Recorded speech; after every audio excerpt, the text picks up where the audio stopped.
Earth 2 is a video game that has been sweeping through social media. In this video, I wanted to analyze the platform a bit further. You see, there's a lot of weird things about this game, and one of the most fascinating things to me is how land prices are determined in the game. And this is one of the most important things about Earth 2 because your land value is essentially your net worth. But instead of what we think about net worth in real life, the net worth on Earth 2 is a bit more shaky. You see, a lot of people pride themselves on how fast their net worth has grown since investing in Earth 2. But your net worth on Earth 2 doesn't necessarily represent how much cash you're going to be able to withdraw from the platform. For example, let's take a look at the wealthiest person on Earth 2 right now.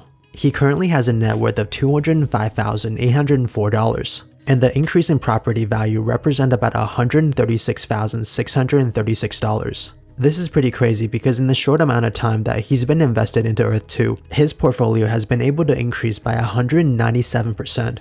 But I think there's a caveat here that a lot of people don't seem to understand. See, the net worth on Earth 2 is essentially worthless. Basically, he's not going to be able to sell these plot of lands for what the game is telling him it's worth. Instead, he's going to have to advertise these plot of lands at a steep discount. Take a look at this piece of land that he's selling, for example. We can see that he purchased a plot of land at Yosemite National Park. And right now, the game says that this park is worth $379, but is it really though? You see, the problem with the game right now is that the market value is pretty unrealistic. And this is going to force him to list that plot of land at 79% of the market value. This automatically wipes out about 21% of your net worth, and this is assuming that there's a buyer out there in the first place. You see, the market for a Class 2 land in the United States is pretty bad right now, and something that's similar to what he has is actually selling for much less in the marketplace. If you're still confused right now, I think this concept can be explained pretty well from a comment that I read on my last video. And the best way you can explain this is you might buy a piece of land for $6, and then the game might tell you that this piece of land or your net worth is worth $10. But when you post that plot of land in the marketplace, you'll realize that no one wants to buy it, and eventually you might even have to discount that plot of land down to $5. And the crazy part here is that this whole time your net worth might still be increasing. The takeaway here is that your net worth isn't a good way to determine how much money you're going to actually make. And the best way to figure out how much money you can actually make is take a look at similar lands posted on the marketplace. And this is going to give you a better indication of your true net worth. I do want to say that this isn't the case with all countries. In countries like Ethiopia, you can see that the market value and the advertised price is pretty close to each other. And in countries like Puerto Rico, the market value is actually way below the advertised price. And in both of these countries, the seller here is actually getting a good deal. And there's a trend that you'll notice just from browsing a lot of advertised prices. There tends to be a big discrepancy between the market price and the advertised price in countries with a lot of demand.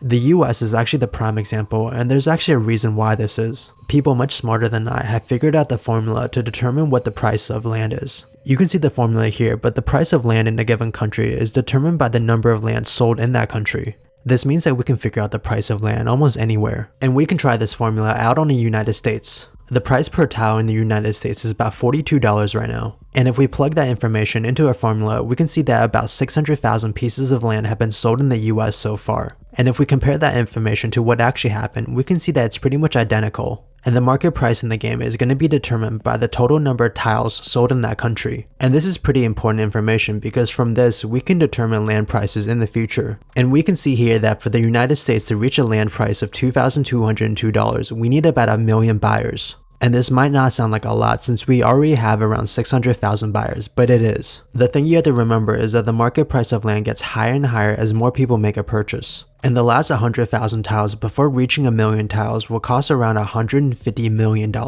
This is a lot of money, and by that time the game is going to need a lot of big players to be able to make that happen. And if I'm being honest here, it's really hard to tell if that can actually happen. Well, for starters, the game has to survive long enough to even get to that point. And the game mechanics on Earth 2 is making that extremely difficult. Here's a really simple thought experiment I just want you guys to think about. Say just like me, you guys were able to find this game through YouTube or TikTok. And let's pretend about 100,000 people have signed up because of this. And each of these individuals will use a promotional code offered by the game. This means that the provider of the code and also the purchaser will receive about 5% back or 10% in total. And let's say the average transaction is about $20. This would create about $2 worth of free credit generated out of thin air, and most players will probably reinvest that money into purchasing more land. This whole scenario doesn't sound like a big deal, but if you really think about it, this would mean about $2 million worth of land purchases and about $200,000 worth of free credit generated out of thin air. And every player on the platform is entitled to exchange that credit for real money if they wish. To me, this sounds like a pretty dangerous business model already, since the company here is still on the line to fulfill any withdrawal requests by the customers. I think the sudden boom of E2 can be a blessing and also a curse. This platform basically came out of nowhere, and overnight became a sensation because of TikTok. I'm not really sure if the developers ever expected this, and I really hope that they have enough money to be able to afford everybody's withdrawal request, because if you really think about it, the developers here only have a handful of options. They can either borrow that money from someone else, acquire equity, or in the worst case scenario, be forced to use someone else's money to pay for someone else's withdrawal. And I really hope that it's not the last option, because that's a pretty dangerous game that they're playing. Either way, this system might be the reason why the land prices in some countries are so overly inflated, and why there's such a big difference between the market price and also the listed price by players. The thing I've noticed about this game is that it's a lot more dangerous than people really expect. I mean, if you really think about it, as a new player, you can lose money pretty fast. Say you go and buy a new piece of tile in the US for $42, and maybe for some reason you decide to sell that almost immediately. Your net worth wouldn't really change in the game because nothing has really happened, but if you end up going over to the marketplace, you know you won't be able to get your money's worth. You would immediately be forced to sell at a big discount, and suffer up to almost a 70% loss. And for anybody even thinking about playing this game, you have to be careful of how many tiles you want to buy, where you want to buy, and also that your net worth in the game is not a realistic representation of how much money you're going to be able to make. So basically, you don't want to buy too many tiles at once because there's not enough players out there who's willing to pay out that much money. And you also want to buy into countries that haven't grown exponentially yet, because that gives you the best odd of really multiplying your returns. All these are things that you have to keep in mind even before weighing the risk of the company itself. We still don't know why it takes so long to get your money out of E2. And I know that in the past they said that it's because of the high growth, but it doesn't make sense why they don't just enable the PayPal withdrawal feature instead of hiring more accountants to do this process manually. There's just a lot of things still unanswered about this company. And I don't want to think about the worst, which is that they're intentionally delaying the withdrawal process because they pretty much spent all their cash, and now they need new players to be able to fund the withdrawal requests of older players. See, if you want to hear more about that, make sure to check out my other video. I do feel a bit better after seeing the faces of these developers, and I hope some of these guys have the power to secure some massive funding to keep the company chugging. E2 is not the place where you want to keep all your money or your life saving.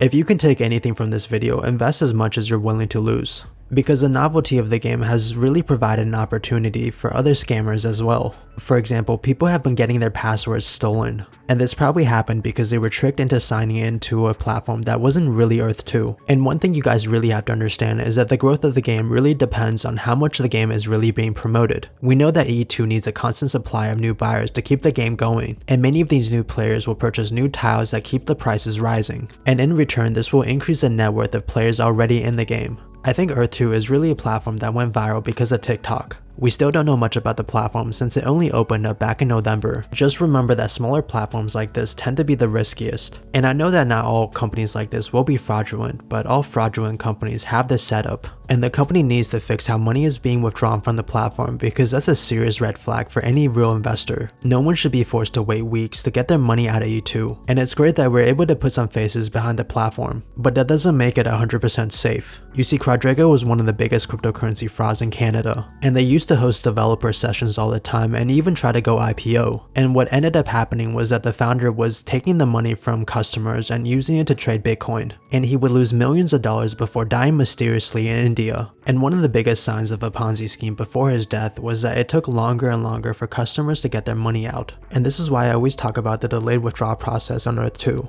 because it can mean nothing, but it can also signal some pretty dangerous things. I hope you guys enjoyed this video. Make sure to like and subscribe, and I'll see you guys again next time.